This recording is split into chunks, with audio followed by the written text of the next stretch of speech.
Kita ke Bandung, Saudara. Masjid Raya Al-Jabar memiliki galeri Rasulullah SAW yang hari ini diresmikan langsung oleh Gubernur Jawa Barat Ridwan Kamil.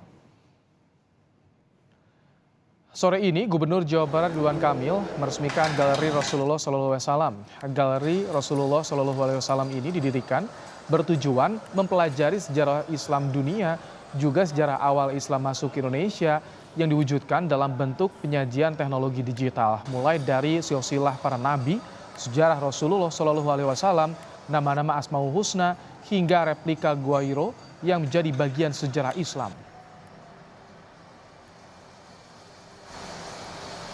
Kita langsung menuju ke Galeri Rasulullah Masjid Raya Al-Jabar di Bandung, Jawa Barat. Ada jurnalis Kompas TV, Ninda Destiani, yang akan berbincang bersama dengan pemerintah Provinsi Jawa Barat. Ninda, apa saja menarik yang bisa Anda lihat di Galeri Rasulullah? Ya, selamat sore Ibrahim dan juga saudara. Hari ini adanya peresmian Galeri Rasulullah SAW yang terletak di Masjid Al-Jabar, Kota Bandung. Baru saja diresmikan langsung oleh Gubernur Jawa Barat Ridwan Kamil dan juga didampingi langsung oleh Sekretaris Daerah Jawa Barat, ada Bapak Setiawan Wangsaat Maja. Dan untuk mengetahui informasi lebih lanjut terkait Galeri Rasulullah ini seperti apa, kita akan langsung berbincang bersama Sekda Jabar, yang mana beliau juga merupakan Ketua Harian DKM Masjid Al-Jabar Kota Bandung. Selamat sore Bapak Iwan. Selamat sore. Apa kabar, Pak? Baik. Pak, Ya. Pak, ini boleh diceritakan dulu terkait Galeri Rasul ini apa nih Pak? Ya, jadi Galeri Rasulullah ini adalah salah satu fasilitas yang berada di Masjid Al-Jabar. Jadi Masjid Al-Jabar ini berdiri di lahan kurang lebih 25 hektar dan tentu saja ada 4 fasilitas besar di sini selain masjidnya sendiri.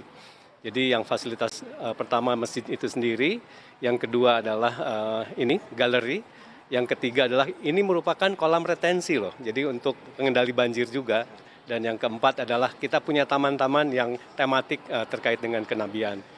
Nah, jadi ini adalah secara garis besar terkait dengan fasilitas yang ada di Masjid Al-Jabar. Nah, lalu khusus untuk galeri ini adalah menceritakan terkait dengan perjalanan Rasulullah kita. Jadi perjalanan dari, kalau kita melihat di dalamnya, jadi ada 4 zona gitu ya yang yang dibangun di sini. Yang pertama adalah zona sebelum kenabian, yang kedua adalah zona Mekah, yang ketiga adalah zona Madinah, dan satu lagi adalah Jawa Barat. Jadi sejarah Islam masuk di Indonesia, khususnya masuk di Jawa Barat. Jadi itulah yang barangkali yang menarik. Dan yang juga sangat menarik di sini adalah museum ini dikemasnya bukan dari sisi ada barang di display saja, tetapi juga kita menggabungkan dengan virtual reality. Jadi ini dengan digitalisasi dan lain sebagainya. Jadi kalau kita melihat memang cukup canggih lah gitu ya museum ini.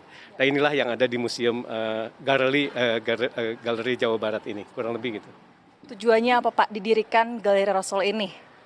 Pertama, bahwa fungsi dari masjid atau rumah ibadah tentu saja bahwa sekarang terus berkembang. Apalagi ini kita tata sebagai kawasan.